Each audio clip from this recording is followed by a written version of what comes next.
చేశారు. ఇంకా మనకు సహాయం చేయవలసిన బాధ్యత కేంద్రం పైన ఉంది. నేను ఒకటే విషయం అడిగాను. నిన్న మొన్న కాంగ్రెస్ నాయకులు మాట్లాడుతున్నారు, స్పెషల్ స్టేటస్ గురించి పదే పదే మాట్లాడుతున్నారు. ఇవ్వాలని నేను కోరుకుంటున్నా. అయితే ఒక్క స్పెషల్ స్టేటస్తోనే ఆంధ్రప్రదేశ్ అభివృద్ధి కాదు. ఈరోజు కర్ణాటక ఉంది, బెంగళూరు లాంటి మహానగరం ఉంది, తమిళనాడు ఉంది, చెన్నై లాంటి వరల్డ్ క్లాస్ సిటీ ఉంది, హైదరాబాద్ ఉంది. నేనే అభివృద్ధి చేసిన హైదరాబాద్ ఉంది తెలంగాణలో. ఇలాంటి రాష్ట్రాలతో మనం పోటీ పడాలంటే మనం కూడా అందరితో చుట్టుపక్కల రాష్ట్రాలతో సమానంగా అభివృద్ధి కావాలంటే కేంద్ర ప్రభుత్వం అవసరం. కేంద్ర ప్రభుత్వం అన్ని విధాలా సహకరించాలి.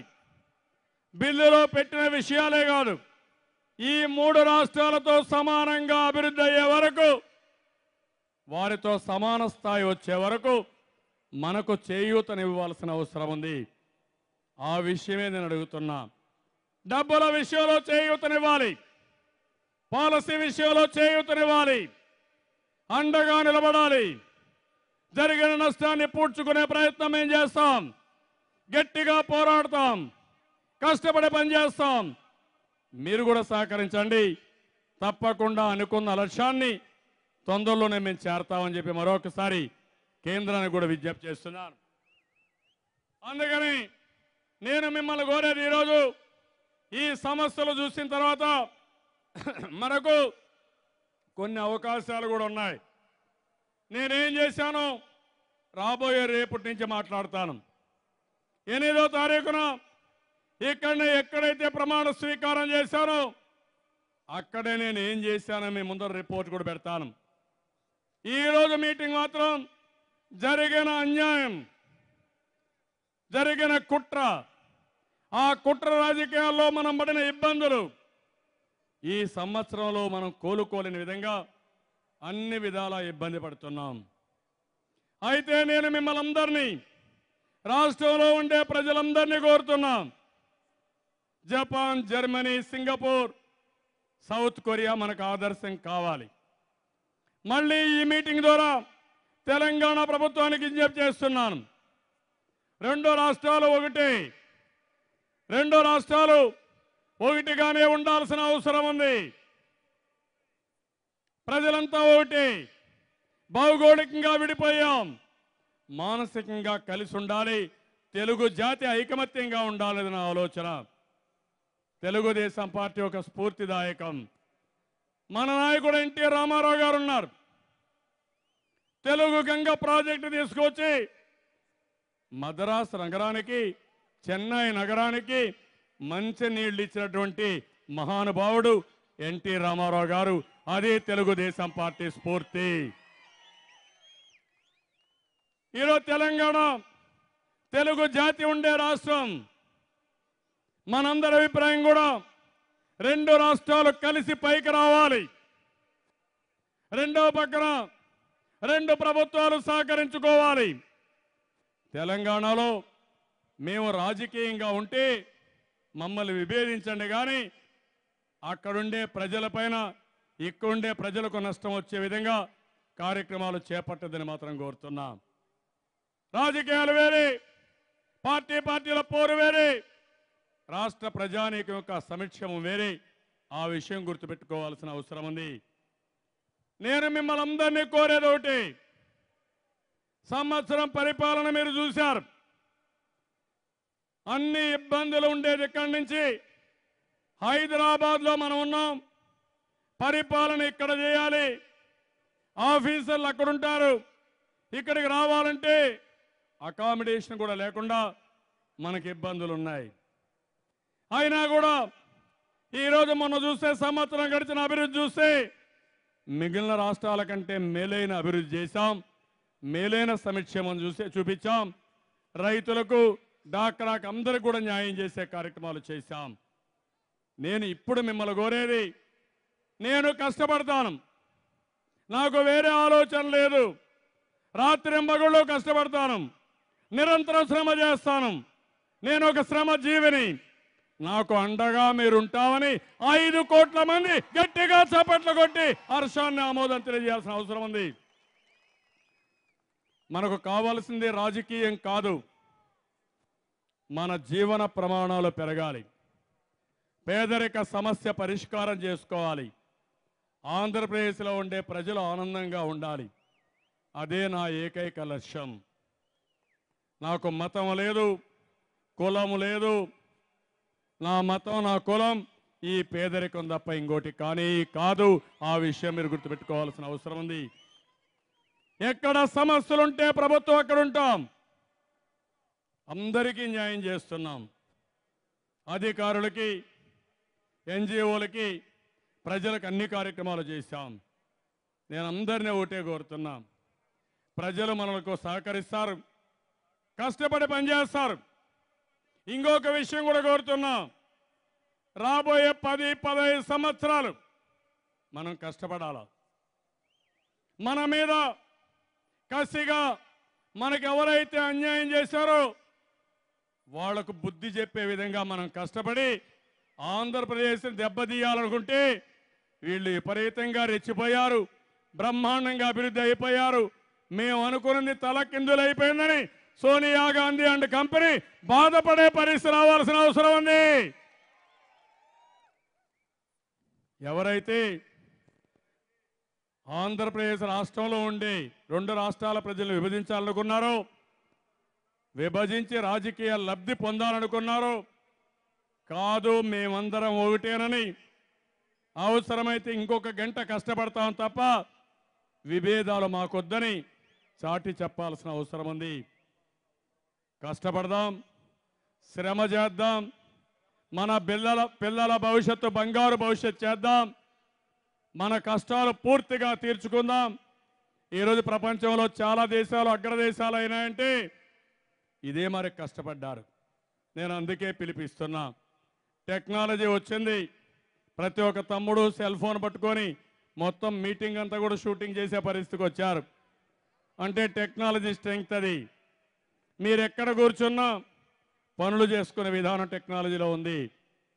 ఇలాంటి టెక్నాలజీలు ఉపయోగిద్దాం, మన తెలివితేటలు ఉపయోగిద్దాం, ఈ రాష్ట్రాన్ని అభివృద్ధి చేద్దాం.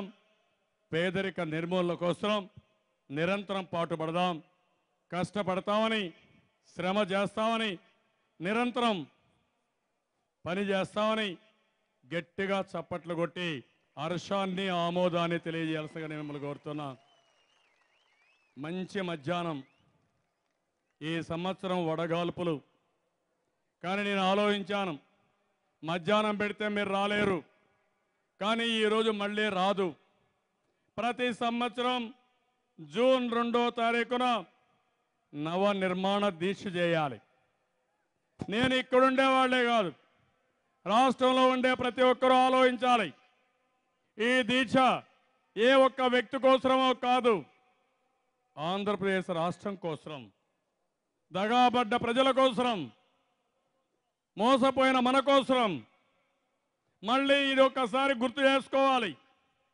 ఏం జరిగింది, ఎందుకు ఈ విధంగా చేశారు, ఏమి సాధించారు అనే విషయాలు మనం ఒకసారి ఆలోచించుకొని, వాళ్ళు పోయారు కానీ మనకు మాత్రం ఇబ్బందులు మిగిలిపోయినాయి. అందుకని ఇలాంటి వాళ్ళందరూ బాధపడేట్టుగా మనం కష్టపడి మనం అనుకున్నది సాధించాలి. నేను చెప్పినట్టు కొన్ని దేశాలు మనకు స్ఫూర్తిదాయకం కావాలి, కొంతమంది వ్యక్తులు మనకు స్ఫూర్తిదాయకం కావాలి. అందుకని ఈ నవ నిర్మాణ దీక్ష పెట్టాం.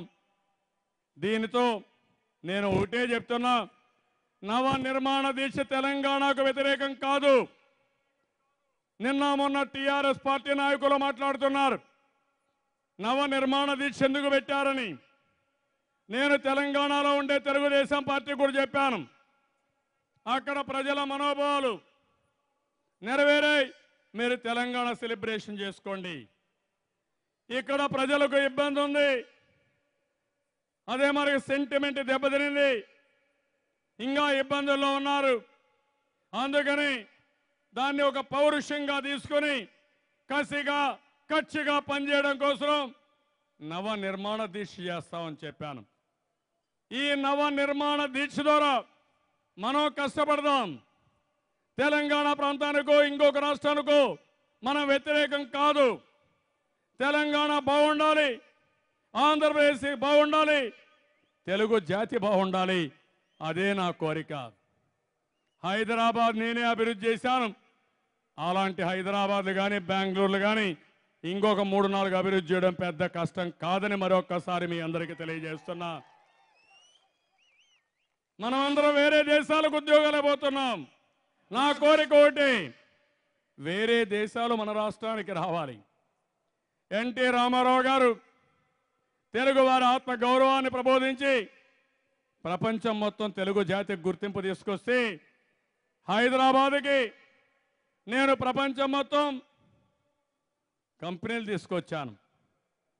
ఈరోజు అమరావతి నగరం కోసం మీరు చూస్తే ప్రపంచ దేశాలే ముందుకు వస్తున్నాయి. సింగపూర్ ముందుకు వచ్చారు, జపాన్ ముందుకు వస్తున్నారు, ఇంకా చాలా దేశాలు ముందుకు వస్తున్నాయి. అందరి సహకారం తీసుకుంటాం. స్థానికంగా ఉండే నాయకులకి భాగస్వామ్యం కల్పిస్తాం. స్థానికంగా ఉండే వ్యాపారవేత్తలకి భాగస్వామ్యం కల్పిస్తాం.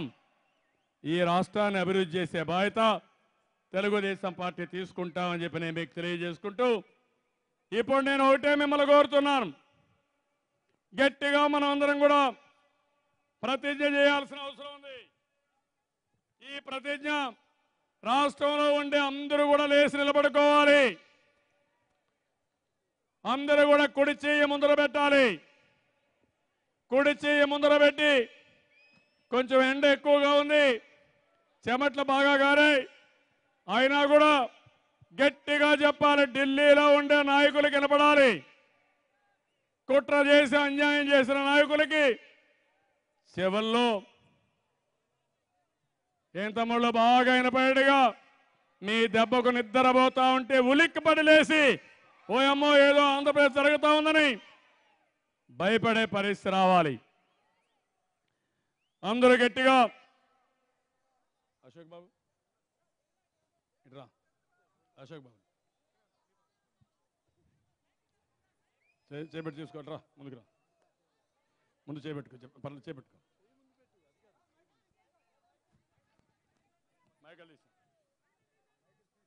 ఓకే,